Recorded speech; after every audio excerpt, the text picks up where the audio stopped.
오늘은 로마서 8장 1절에서 2절의 말씀을 가지고 해방의 은총이다 하는 제목으로 말씀을 드리려고 합니다. 1945년 8월 15일 36년 동안 압박과 서름 속에 있던 우리 민족을 하나님이 사랑해 주셔서 하나님의 방법으로 이 땅에 해방을 허락해 주셨습니다. 얼마나 감격스러운 일인지 몰라요. 우리 국민의 힘으로는 이 일을 할 수가 없었습니다. 하나님이 우리 민족을 사랑해 주셨고 이 땅에 하나님을 믿겠다고 하는 많은 순교자들의 피가 해방을 허락해 주셨습니다. 오늘 본문의 말씀은 바울의 해방 선언문입니다. 2절에 보면 이는 그리스도 예수 안에 있는 생명의 성령의 법이 죄와 사망의 법에서 너를 해방하였음이라고 말씀하고 있습니다. 다른 사본에 보면 나를 해방하였다로 기록이 되어 있습니다. 여러분, 해방이 무엇입니까? 해방은 한마디로 자유로워지는 것입니다. 정치적 억압으로부터 자유로워지는 것이고 정신적 구속으로부터 자유로워지는 것이고 경제적 속박으로부터 자유하는 것이 해방입니다. 다시 말하면 억압과 속박에서 벗어나 사람답게 사는 것이 바로 해방이라는 것입니다. 공산주의자들은 자기네 이념 투쟁을 결핍하면 해방전쟁으로 불렀습니다. 남조선 인민을 해방시킨다며 6.25 전쟁을 저들은 일으켰습니다. 1945년 8월 15일 우리가 일제의 속박에서 벗어난 해방의 날이었습니다. 어연 69년이 다 지나가고 있습니다. 저는 해방기념주의를 맞이해서 설교를 하면서 하나님 앞에 감사할 조건이 우리에게도 많고 우리 민족에게도 많다 생각하면서 몇 가지를 생각해 보았습니다. 하나님께서 우리 민족에게 해방된 주권 국가를 주신 것을 감사하고 또 잘 사는 나라가 되게 해주신 것 감사합니다. 여러분, 우리 민족이 세계에서 제일 잘 사는 민족이에요. 미국이 GDP가 높고 유럽이 높다고 해도 우리보다 배가 된다고 해도 잘 먹고 잘 입고 잘 사는 나라가 우리 대한민국인 것을 여러분 믿으시기 바랍니다. 이게 보통 복이 아니에요. 이게 하나님이 주시는 축복이에요. 얼마나 잘 살고 있습니까? 또 여러분 자유롭게 살게 해주신 것 감사합니다. 여기서 한두 시간만 여러분 차를 타고 올라가도 북쪽에는 자유가 없는데 남쪽은 자유가 넘칩니다. 여러분, 그리고 우리나라에 수많은 기독교인을 주신 것 감사합니다. 그리고 전쟁이 일어날 듯 말 듯 하는데 하나님께서 지금까지 전쟁을 막아주신 것 등 감사의 조건이 너무나도 많이 있습니다. 우리에게 해방을 주신 하나님께 우리 다시 한번 감사를 드리면서 참된 해방이란 어떤 것이며 우리는 어떤 것들로부터 자유로워졌는가를 한번 생각하면서 하나님의 귀중한 은혜를 나누려고 합니다.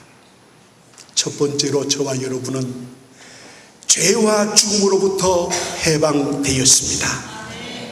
오늘 본문 8장 2절에 보면 죄와 사망의 법에서 너를 해방하였음이라고 했습니다. 위에서 말씀드린 대로 다른 사본에는 나를 해방하였다고 그렇게 기록하고 있습니다. 그렇습니다. 예수 그리스도는 나와 너 우리 모두를 죄와 사망에서 자유롭게 해 주셨습니다. 로마서는 말합니다. 죄의 값은 사망이기 때문에 죄의 문제를 해결하지 못하면 그 죄값 때문에 반드시 죽게 된다고 말씀하고 있습니다. 그런데 답답한 것은 인간은 그 누구를 막론하고 자신의 힘이나 노력으로 죄를 없애거나 해결하지 못한다는 것입니다. 그래서 구약 성경을 보면 짐승을 사람 대신 잡아 제사를 드림으로 죄 사함을 받았습니다. 신약 성경을 보면 예수 그리스도가 우리 대신 죽으심으로 죄를 사해 주셨고, 누구든지 대신 죽으신 예수 그리스도의 십자가를 믿으면 죄 사함 받고 영생을 얻게 된다고 말씀하고 있는 것입니다. 그리고 바울은 이것을 가리켜 죄와 죽음에서 나를 해방하였다고 그렇게 선언했습니다. 출애굽기 21장에 보면 6년 동안 주인을 섬기던 종이 7년이 되는 해에는 아무런 조건 없이 주인을 떠나 자유롭게 되는 법이 있었습니다. 이것이 바로 우리가 아는 안식년 제도인 것입니다. 레위기 25장에 보면 안식년을 7번 지나서 50년이 되는 해를 희년이라고 했습니다. 희년이 되면 땅도 쉬고 종도 해방되고 자유를 얻게 됩니다. 이것을 희년제도라고 했습니다. 종이 제멋대로 자유를 얻는 것이 아닙니다. 하나님이 정해놓으신 법태두리 안에서 자유를 얻을 수 있습니다. 마찬가지로 우리가 죄와 죽음의 종으로부터 해방받는 것도 이것이 내 마음대로 내 멋대로 되는 것이 결코 아닙니다. 한마디로 말하면 그리스도 예수 안에 있는 법으로 내가 자유를 얻고 생명을 얻게 된다는 말씀입니다.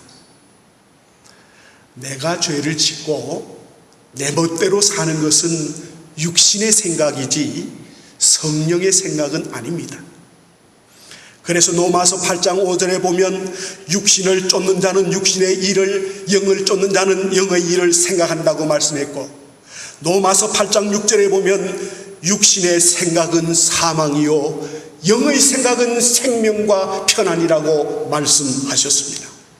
그리고 7절에 보면 육신의 생각은 하나님과 원수가 된다고 그렇게 말씀했고, 13절에 보면 너희가 육체대로 살면 반드시 죽을 것이라고 성경은 무섭게 기록하고 있습니다. 육신의 생각을 따르고 육신에 속한 일을 하고 살면서 생명을 얻는다는 것은 불가능한 일입니다. 그러나 11절에 보면 그리스도 예수를 죽은 자 가운데서 다시 살리시니가 너희 안에 거하시는 그의 영으로 말미암아 너희 죽을 모든 몸도 살아나리라고 했습니다. 이상의 말씀을 종합해 볼 때, 하나로 묶어 볼 때 이렇게 정리가 되겠습니다. 한마디로 육신의 생각을 따라 제멋대로 죄짓고 하나님을 거역하고 살면 반드시 죽을 것입니다. 그러나 예수 그리스도를 믿고 성령의 생각을 따라 생각하고 살면 죄와 죽음에서 해방받고 15절의 말씀대로 하나님을 아버지라고 부르는 하나님의 자녀가 된다는 사실입니다. 여러분은 하나님을 아버지라 부를 수 있지요. 이것은 하나님이 성령께서 우리에게 주신 큰 하나님의 제일 큰 축복입니다. 이제 결단은 내가 해야 합니다. 죄의 종로로 타다가 죽을 것인가? 그렇지 않으면 예수 그리스도의 종로로 타다가 영생을 얻을 것인가? 육신의 생각은 하나님과 원수가 된다고 했습니다. 사랑하는 우리 성도 여러분, 하나님과 원수 맺고 살면서 행복하게 이 세상을 살 수 있다고 생각하십니까? 살 수 없어요. 하나님 없으면 행복도 다 떠나가는 거예요. 늘 공허한 인생, 허전한 인생, 비참한 인생을 살 수밖에 없는 것입니다. 죄와 죽음에서 해방받으려면 예수님께로 돌아와야 합니다. 하나님께로 돌아와야 합니다. 성령의 인도하심과 성령의 감동을 거역하면 절대로 되지 않습니다. 죄에서 자유함을 받는 감격을 가지고 살아가는 우리 서문의 모든 가족들이 되시기를 주님의 이름으로 축복합니다.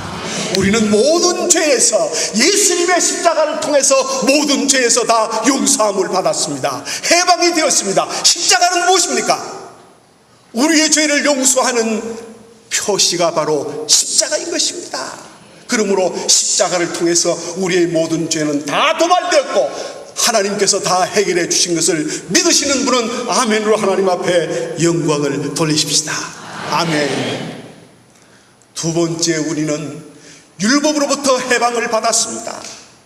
법은 어떻게 살 것인가를 우리에게 가르쳐주는 하나의 표준입니다. 성경에 나오는 모든 법은 시행법과 금령으로 나누어져 있습니다. 다시 말하면 무엇을 어떻게 하라가 시행령입니다. 금령이란 뭡니까? 무엇을 하지 말라 하면 어떤 벌을 받는다는 것입니다.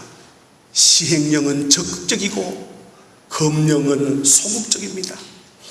율법 속에는 이상의 두 가지가 다 포함되어 있습니다. 그러나 법은 없을수록 좋은 것입니다. 이유는 다 지키기가 어렵기 때문입니다. 이스라엘 백성의 경우 율법 조항이 너무 많고 세분화되면서 법을 다 지키기가 어렵게 되었습니다. 법은 있는데 지키지 못하면 사람들은 거짓말을 시작하게 되고 위선으로 자기를 감싸기 시작하는 것입니다. 예를 들어서 일주일에 반드시 한 번씩 금식을 해야 하고 구제를 해야 하고 기도를 해야 한다는 법이 있습니다. 그런데 그 법을 지키지 못하면 어떤 종교 지도자가 있었습니다. 만일 그가 그 법을 지키지 못하는 것이 공개되면 그의 지도력이나 출세에 지장이 있었을 것입니다. 그리하여 그는 법을 지키는 양 하게 되고 자기를 위선의 천으로 포장하지 않을 수 없게 되는 것입니다. 그래서 바울은 선언합니다. 율법의 의로는 우리가 의로워질 수 없다고. 로마서 7장 7절에 보면 율법이 없이는 죄를 알 수 없다고 했습니다. 그러나 법이 죄를 사하지는 못합니다. 법이 죄를 용서하지는 못합니다. 법이 죄를 없애지는 못합니다. 율법은 내가 죄인임을 알게 해주시고 예수 그리스도의 십자가는 나를 죄에서 해방시켜 준다는 것이 바울의 강력한 주장인 것입니다. 이 주장은 틀림없습니다. 한 5, 6년 전에 미국에서 겪은 일입니다. 저를 초청해 주신 목사님이 주일 아침 저를 호텔로 데려오기 위해서 호텔 앞에 잠깐 차를 세워놓고 제 방에 전화를 걸고 있는 사이에 교통순경이 기다리고 있었습니다. 불법 주차를 했다는 것입니다. 차 주인이 교통순경에게 나는 교회 목사인데 오늘 아침 우리 교회에서 설교할 목사님을 모시러 잠깐 차를 세운 것이라며 미안하다고 이야기를 했습니다. 그랬더니 그 미국 교통순경이 하는 말이 목사님이 법을 어기면 되느냐고 그러면서 티켓을 끊어주더라는 것입니다. 그 목사님도 저도 할 말이 없었습니다. 티켓은 30불짜리였습니다. 얼마 전에 잠깐 제가 급해서 불법 주차를 했어요. 한 3분 정도 했는데 교통순경이 어디서 나타났는지 달려와서 호루라기를 불면서 야당 법석을 떨었습니다. 그러면서 딱지를 끊으려고 해요. 여러분 그럴 때 방법이 있습니다. 써먹으세요. 차 안에 가만히 앉아있으면 이 교통순경이 굉장히 기분 나빠한다고. 그러니까 밖으로 나와서 수고하십니다 하고 이렇게 해야지 앉아서 나 위반 안 했는데 하면 당장 끊기는 거예요. 제가 얼른 일어나서 차에서 나왔어요. 나와서 이 더운데 수고하십니다. 그랬더니 이분이 나를 가만히 보더니, 목사님 아니십니까? 목사님 가십시오. 통과됐어요. 통과. 얼마나 기분이 좋은지 말이에요. 네? 이 간단한 두 사건을 놓고 한번 생각해 보십시다. 불법 주차는 벌금을 내야 한다는 것은 도로교통법입니다. 그러나 그 법을 집행하는 교통수행의 재량에 따라서 법 집행의 방법이나 결과가 달라지는 것입니다. 여기서 중요한 것은 내가 방법이나 결과를 결정할 수 없는 것입니다. 법은 좋고 나쁜 것과 바른 것과 바르지 못한 것을 가르쳐 줍니다마는 그 법은 내 죄를 도말하거나 속죄할 수 없습니다. 그러나 여러분 이 시간 분명히 들으시기를 바랍니다. 예수 그리스도의 사랑의 법은 내가 비록 죄를 범했을지라도 그 죄를 용서하시고 새 사람이 되게 해주신다는 사실을 여러분 믿으시기를 바랍니다. 이것을 바울은 율법으로부터 해방되었다고 말씀하고 있는 것입니다. 사랑하는 우리 성도 여러분, 죄에서 해방되고 죽음에서 해방되고 율법에서 우리들은 해방되었습니다. 예수님을 통해서, 십자가를 통해서 우리는 해방된 저와 여러분이 되었습니다. 여러분, 해방된 것을 믿으시는 분은 하나님 앞에 감사하십시다. 아멘, 할렐루야. 감사합니다. 여러분은 죄에서, 죽음에서, 율법에서 해방되었어요. 세 번째, 우리는 마귀로부터 해방이 되었습니다. 마귀는 계속해서 우리 사람들에게 죄를 만들어냅니다. 악을 만들고 이 세상이 온통 죄로 썩어 냄새를 나게 하는 것이 이 마귀의 일입니다. 이 마귀의 별명 가운데 바알세불이라는 말이 있습니다. 그 뜻이 뭐냐 하면 똥무더기의 주인이라는 것입니다. 마귀는 신선하고 깨끗하고 아름다운 것을 싫어합니다. 마귀는 더러운 것을 좋아합니다. 냄새나는 것을 좋아합니다. 마귀는 자신의 세력 확정을 위해서 온갖 수단 방법을 총동원하는 것이 마귀의 형태인 것입니다. 전쟁, 분열, 술수, 사상, 음란, 퇴폐, 불신앙 등 동원할 수 있는 모든 것을 마귀는 동원하는 것입니다. 그리고 한 번 마귀에게 잡히게 되면 내 힘으로는 절대로 빠져나가기가 불가능합니다. 왜냐하면 마귀의 속박하는 힘이 강하기 때문입니다. 예를 들어 보겠습니다. 여러분, 이단에 빠진 사람들을 보세요. 이단에 빠진 사람들의 특징이 자기밖에 모릅니다. 누구의 소리도 듣지 않습니다. 그리고 이단에 빠진 사람들은 남편도 자녀도 필요 없습니다. 내몰라라 합니다. 남편의 구원 문제, 자녀의 구원 문제도 내몰라라 해요. 제가 서울에서 목회할 때 어떤 집사님이 계셨어요. 여자 집사님인데 두 내외와 자녀들이 열심히 신앙생활을 잘했습니다. 근데 너무 신앙생활이 지나친 그런 바람에 이 여자 집사님이 이단에 빠졌어요. 그래서 집을 나갔어요. 그 남편은 은행의 중역이고 아들은 서울대학에, 딸은 연세대학에 나갔는데 어머니가 집을 나갔어요. 소용없다는 거예요. 여러분, 그것이 정상적인 가정입니까? 정상적인 사고입니까? 이렇게 이단에 빠지면, 이렇게 마귀에게 빠지면 이런 사고방식으로 변하게 되는 것입니다. 계시록 20장 2절에 보면 마귀를 예뱀이라고 했습니다. 뱀의 여러 가지 특징 가운데 하나가 뭐냐 하면 공격 목표를 한번 삼아서 감으면 절대로 놓치지 않는 것이 마귀의 특성입니다. 그리고 그만큼 휘감는 힘이 강한 거예요. 그러니까 마귀에게 잡히게 되면 해방받을 길이 없습니다. 그러나 여러분, 우리를 위하여 모든 문제에서 해방시켜 주신 예수 그리스도는 가능합니다. 예수 그리스도를 우리가 주님의 이름을 부르고 나갈 때 사탄 마귀는 물러갈 줄로 믿으시기 바랍니다. 예수님은 마귀의 머리를 깨뜨렸기 때문입니다. 뱀은 머리에 치명타를 입히면 전신의 힘이 풀린다고 합니다. 창세기 3장 13절에 15절에 보면 여자의 후손은 뱀의 머리를 상하게 하리라고 말했습니다. 이 말씀은 예수 그리스도가 마귀의 머리에 치명타를 입히게 된다는 예언이었습니다. 죄로부터의 자유, 이 사람들을 바울은 해방된 사람이라고 했습니다. 그렇게 불렀습니다. 저와 여러분은 죄로부터 해방된 사람임을 믿으시길 바랍니다. 예수님께서 우리의 죄의 모든 문제를 해결해 주셨습니다. 예수님께서 사탄의 모든 문제를 해결해 주셨어요. 그러므로 우리는 자유한 것입니다. 그러므로 예수 믿는 사람이 예를 들어서 이사를 가는데 예수 안 믿는 사람들은 손 없는 날을 찾아요. 손 없는 날. 저는 손 없는 날이 무슨 날인지 잘 모르겠어요.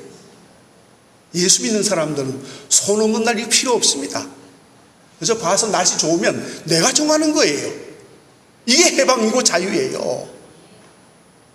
그러니까 예수 믿는 사람들이 이사를 가서 또 집안에 뭐 못을 박을 때는 또 손 없는 날 박는다네. 아무 때나 필요하면 박으세요. 예수님이 이 문제를 다 해결해 주신 것을 여러분 믿으시기를 바랍니다.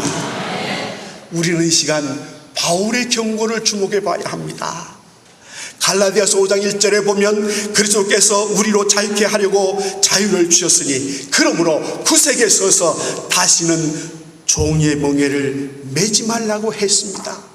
성도 여러분, 우리에게 주신 자유는 그 자체로서 위대한 것입니다. 그리고 그 자유가 내 것이 되었다는 감격적 사건인 것입니다. 그러나 여러분, 우리에게 주어진 자유를 잘못 사용하면 문제가 생기게 되는 것입니다. 저와 여러분은 주님께서, 하나님께서 자유를 주셨습니다. 그러면 우리가 어떻게 해야 합니까? 하나님의 나라를 위하여 우리는 살아야 합니다. 하나님의 나라, 하나님의 의를 위하여 자유인이 되어야 합니다. 우리도 예수님을 위하여 나의 자유와 해방을 써야 하는 것입니다. 나는 하나님의 자녀로 자유를 누리며 지금 살고 있습니다. 세상에 믿지 않는 사람들은 온전한 자유가 없습니다. 다 걸리는 거예요. 그러나 우리 그리스도인들은 자유합니다. 여러분, 다시는 종의 멍에를 매지 마시기를 바랍니다. 우리 예수님께서 십자가를 통해서 우리의 모든 속박을 다 끌어내시고 우리에게 해방을 주셨습니다. 자유를 주셨습니다. 여러분, 이 아침 우리는 이 하나님을 찬양하십시다. 이 하나님 앞에 우리 두 손 들고 영광의 박수를 돌려드리십시다. 아멘, 할렐루야. 하나님은 우리에게 죄로부터, 마귀로부터 해방을 주셨습니다. 그러므로 우리는 주님의 이름으로 나갈 때 모든 것을 이길 수 있습니다. 승리할 수 있습니다. 여러분, 우리 사랑하는 성도 여러분, 승리하는 우리 서문의 모든 가족들이 되시기를 주님의 이름으로 축복합니다.